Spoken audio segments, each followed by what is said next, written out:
बिस्मिल्लाहिर्रहमानिर्रहीम। स्टूडेंट अस्सलाम वालेकुम। मैं हूं आपका मैथ का टीचर तनवीर अहमद। तो हम फर्स्ट ईयर की मैथमेटिक्स कर रहे हैं। चैप्टर नंबर 5 स्टार्ट किया हुआ है।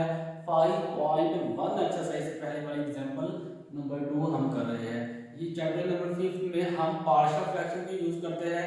जब भी हमारे पास जो गिवन क्वेश्चन होता है उसको पार्शियल फ्रैक्शन के जरिए से सोल्व करना हो तो सबसे पहले हम ये चेक करते हैं कि हमारे पास जो गिवन क्वेश्चन है वो प्रॉपर रैशनल फ्रैक्शन में है या इम्प्रॉपर रैशनल फ्रैक्शन में है।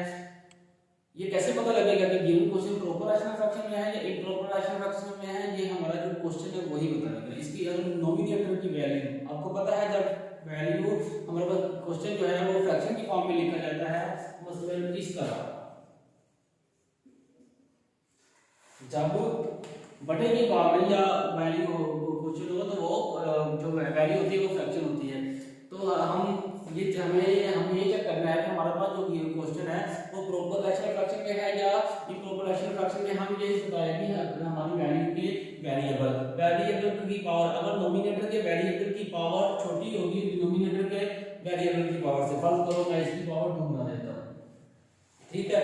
अब यहाँ पर नोमिनेटर क्या है, ऊपर वाली वैल्यू को नोमिनेटर बोलते हैं और नीचे वाली वैल्यू को डिनोमिनेटर बोलते हैं। अगर नोमिनेटर की वेरिएबल की पावर, कांस्टेंट नहीं वेरिएबल की पावर छोटी होगी डिनोमिनेटर के वेरिएबल की पावर से, तो जो गिवन क्वेश्चन होगा वो प्रॉपर रैशनल फ्रैक्शन में होगा, उसको हम डायरेक्ट सोल्व करेंगे।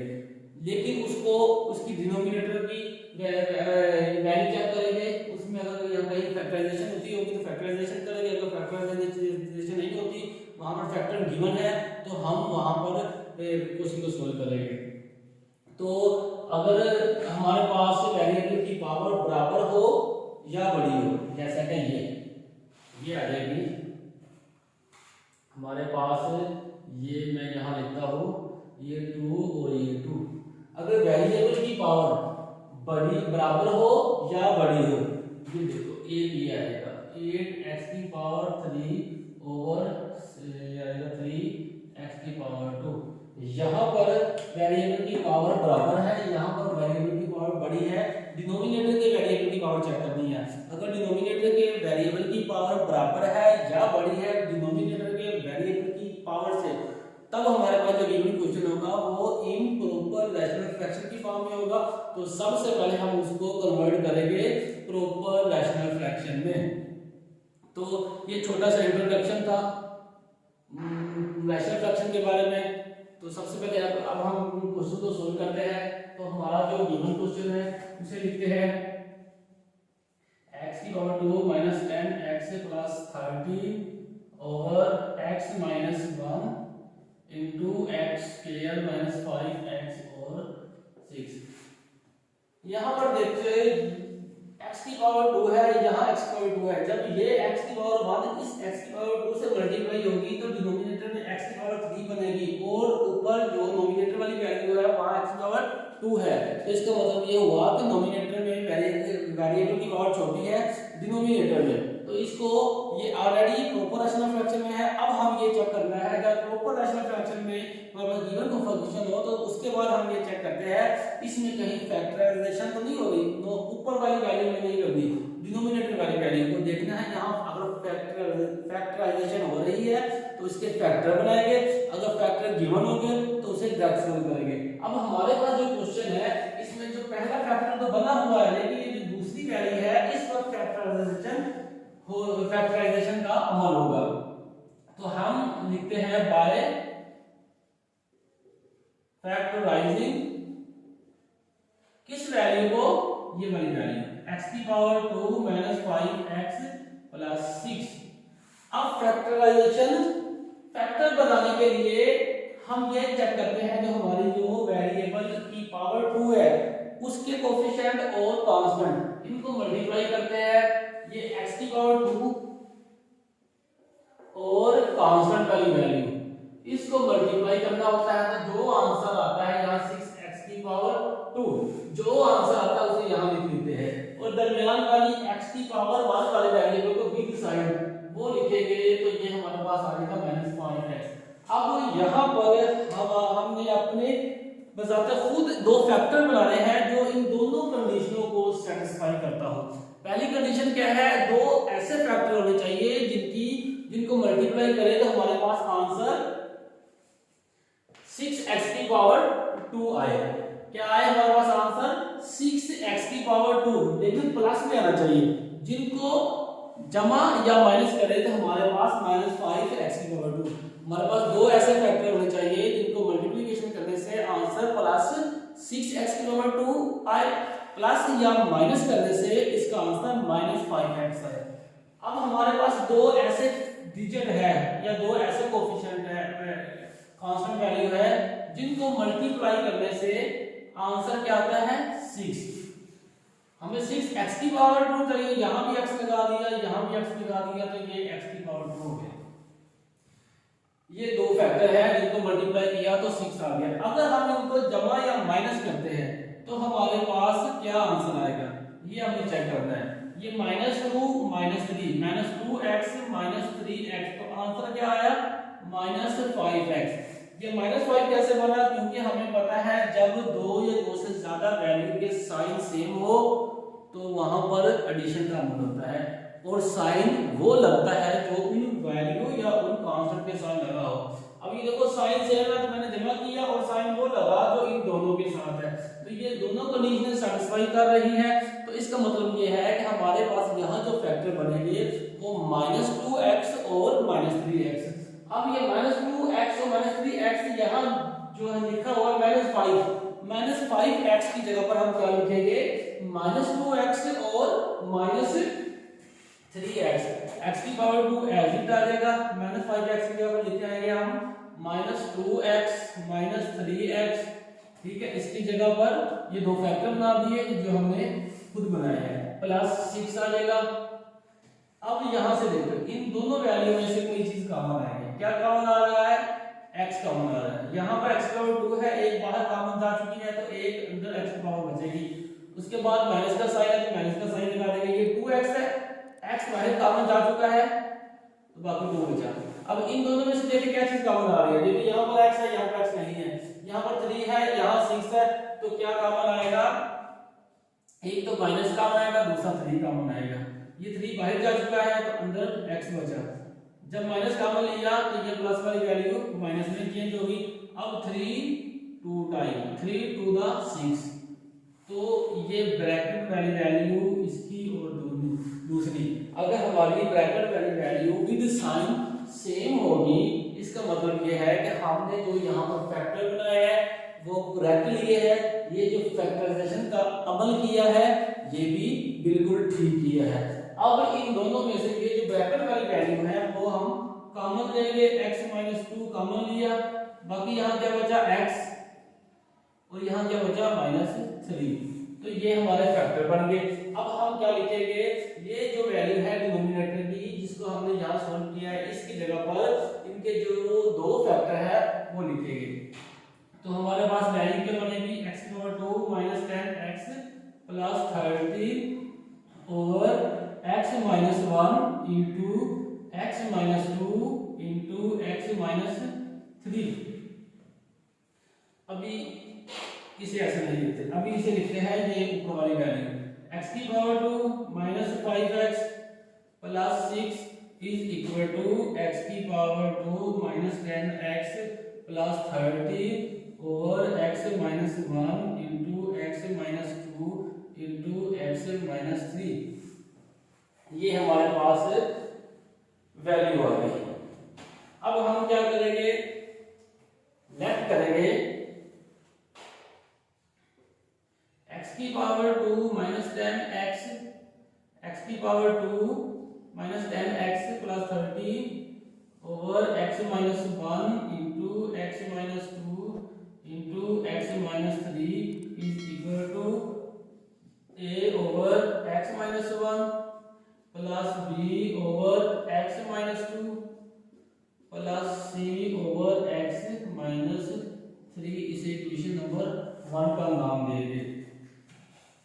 ये मैंने क्यों किया, a का डिनोमिनेटर क्यों बनाया, b का डिनोमिनेटर क्यों बनाया, क्यों, क्योंकि फैक्टराइजेशन जो पार्शियल फ्रैक्शन है वो क्वेश्चन इसी तरीके से हल होते हैं। ये पहला स्टेप है पार्शियल फ्रैक्शन को सोल्व करने का।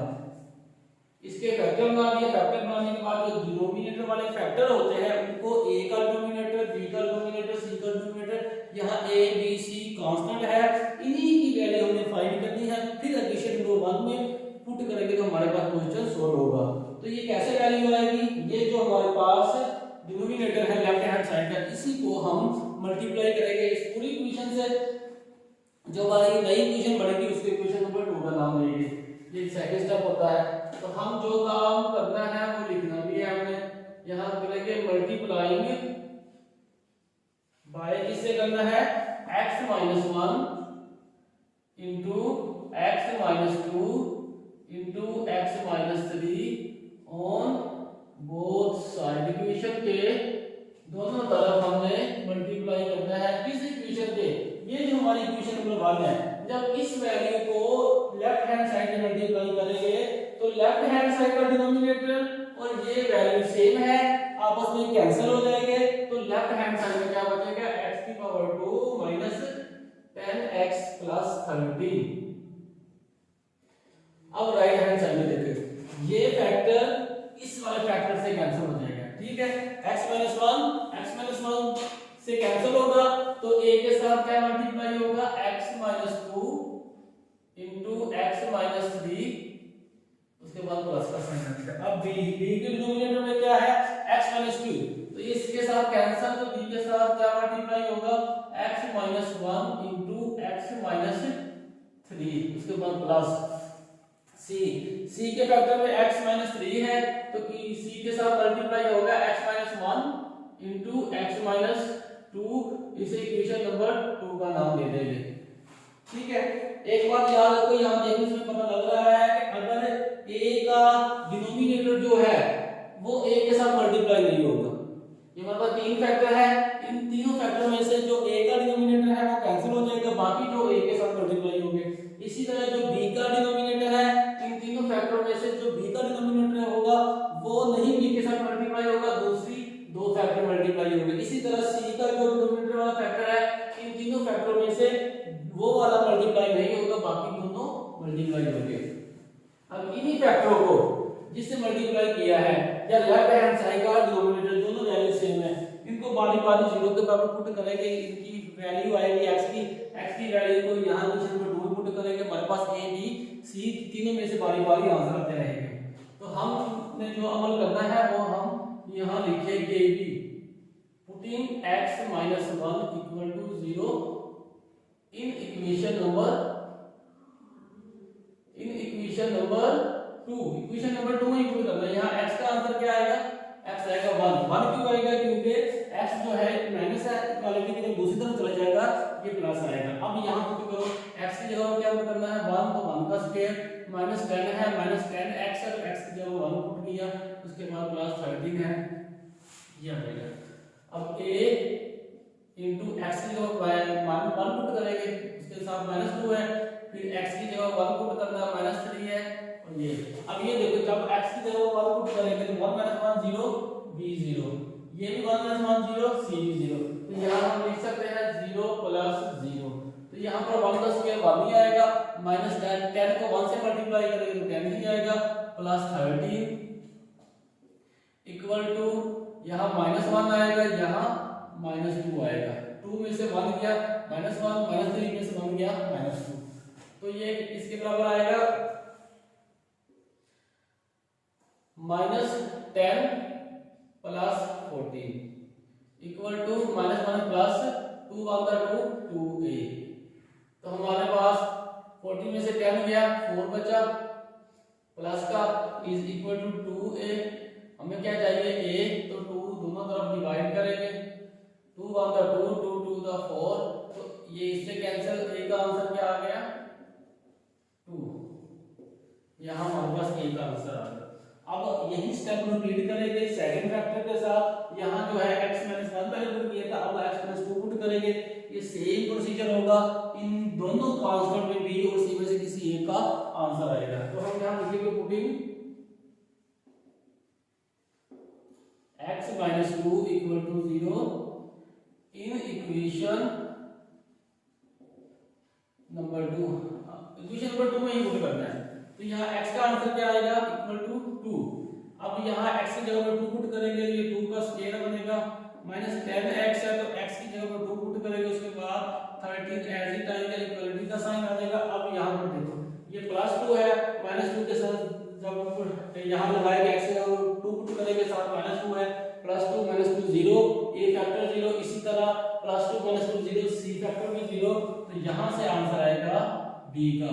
तो x की जगह 2 पुट करना है, साथ -1 है, इसी तरह x की जगह 2 पुट करके साथ -3 है। तो 2 का square 4 -10 to the 20 plus 13 is equal to b1 into -1। अब ये देखो 13 और +4 17 जो है वो प्लस का है, 20 जो है माइनस का है, तो -3 बचेगा, तो यहाँ -b बचेगा। तो b का आंसर क्या आएगा, b इज इक्वल टू आ जाएगा 3 कैसे आएगा, ये देखिए ये माइनस से माइनस का आंसर, तो बाकी 3 बचा, तो ये हमारा बी का आंसर आ गया। ए का आंसर भी आ चुका है, बी का आंसर भी आ चुका है। अब यही स्टेप अगेन रिपीट करेंगे, बट यहाँ पर वैल्यू जो लेंगे x में 3 लेंगे, तो हमारे पास जो थर्ड कांस्टेंट c है उसका आंसर आएगा। यहाँ हम लिखेंगे putting x - 3 = 0 in equation number 2। Equation number 2 में ही वैल्यू फाइंड पुट करेंगे, यहाँ से x की वैल्यू आएगी 3, तो ये इक्वेशन नंबर 2 है x², तो यहाँ 3 का स्क्वायर बनेगा, -10x है, तो x की जगह पर 3 पुट करेंगे, तो ये बनेगा 3 + 30 का देगा, उसके बाद इक्वालिटी का साइन है। अब यहाँ देखो x की जगह 3 पुट करना, 3 - 3 0, 3 - 3 0, a और b 0 हो जाएंगे। ये मैंने a और b का पहले 0 लगा दिया, उसके बाद प्लस c है, तो c में क्या है x - 1 है, ये c आ जाएगा, x क्या है 3 - 1, उसके बाद फिर x - 1 है, 3 x - 2 है, तो 3 - 2 जाएगा 9 - 13 प्लस 13 इज इक्वल टू ये आएगा c 2 × 1 आ जाएगा। अब ये देखो 13 और 9 22 में से 30 में से 22 गया, तो बाकी हमारे पास 8 बचा, वो माइनस का है, तो ये आ जाएगा 2c। यहाँ पर हमारा हमें क्या चाहिए, c को दोनों तरफ डिवाइड हो जाएगा, ये कैंसिल हो जाएगा, c किसके बराबर आएगा -4 के, तो ये हमारा c का आंसर। अब हम क्या करेंगे, ये जो हमारे पास कांस्टेंट a b c की वैल्यू आई है, इन वैल्यू को हम इक्वेशन नंबर 1 यहाँ पुट करेंगे, तो हमारा क्वेश्चन सॉल्व हो जाएगा। तो हम लिखेंगे पुटिंग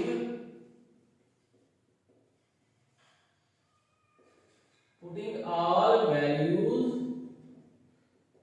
in equation number। अब हम इक्वेशन नंबर 2 यूज नहीं करेंगे, इक्वेशन नंबर 1 यूज करेंगे। तो पहले लेफ्ट हैंड साइड लिखते हैं, ये है x⁻2 -10x + 30 x - 1 × x - 2 × x - 3 is equal to, अब a ओवर x - 1 है, a का आंसर क्या है 2, तो ये आएगा 2 ओवर x - 1, उसके बाद प्लस का साइन लगाएंगे, b ओवर x - 2 है, तो b का आंसर हमारे पास 3 आया, तो ये लगा दिया 3, तो यहाँ पर x - 2 आ जाएगा डिनोमिनेटर में, उसके बाद प्लस का sign c over x - 3, c का आंसर है हमारे पास -4, तो -x में मैंने अंदर ब्रैकेट लिखा, ठीक है, क्योंकि बाहर प्लस है, तो ये आएगा x - 3। अब नेक्स्ट स्टेप में क्या होगा, पहली दो वैल्यू तो एज इट ही रहेगी, x - 1 + 3 ओवर x - 2, ये ±4 ओवर x - 3। तो ये क्वेश्चन हमारा सॉल्व हो गया। क्वेश्चन की स्क्रीनशॉट ले ताकि आपको नोट्स बनाने में आसानी हो। तो ये हमारा क्वेश्चन था। सबसे पहले हमने क्या चेक किया कि गिवन जो क्वेश्चन है वो प्रॉपर है या इम्प्रॉपर रैशनल फ्रैक्शन में है। तो हमारा जो क्वेश्चन है वो प्रॉपर रैशनल फ्रैक्शन में है, इसलिए इसे कन्वर्ट करने की जरूरत नहीं है। बट हम उसके बाद हम ये चेक करते हैं कि डिनोमिनेटर में कहीं फैक्टर का अमल तो नहीं होगा, फैक्टराइजेशन तो नहीं होगी। तो हमने देखा कि सेकंड वैल्यू यहाँ पर फैक्टराइजेशन होती है, तो हम जब फैक्टराइजेशन करने के बाद दो फैक्टर बना लिए, एक फैक्टर पहले था, ये टोटल 3 फैक्टर आ गए। अब हमने क्या किया, इन फैक्टरों को लेट किया, ये जो वैल्यू है इसको लेते हुए डिनोमिनेटर वाले फैक्टर को a का फैक्टर बना दिया, b का फैक्टर और c का फैक्टर। यहाँ a b c और कांस्टेंट है। यहाँ होने के बाद इन फैक्टरों से इक्वेशन को मल्टीप्लाई किया तो नई इक्वेशन हमारे पास बनी। इन नई इक्वेशन में इन फैक्टर को बारी बारी इक्वल टू 0 पुट किया, x का आंसर आया। x का आंसर आने के बाद इसी इक्वेशन में x की जो भी आंसर आता है पहले फैक्टर के साथ, दूसरे फैक्टर के साथ या तीसरे फैक्टर के साथ वो पुट किया, तो हमारे पास a b c इन तीन कांस्टेंटों में से बारी बारी एक कांस्टेंट का आंसर आता रहेगा। हमारे पास तीन कांस्टेंट है, तीन ही फैक्टर है, तो ये प्रोसीजर 3 मतलब रिपीट किया तो हमारे पास तीनों कांस्टेंट के आंसर आ गए। जब हमारे पास तीनों कांस्टेंट के आंसर आ चुके तब हमने क्या किया, इन तीनों कांस्टेंट के आंसर को क्वेश्चन में 1 में पुट किया तो हमारा क्वेश्चन सॉल्व हो गया।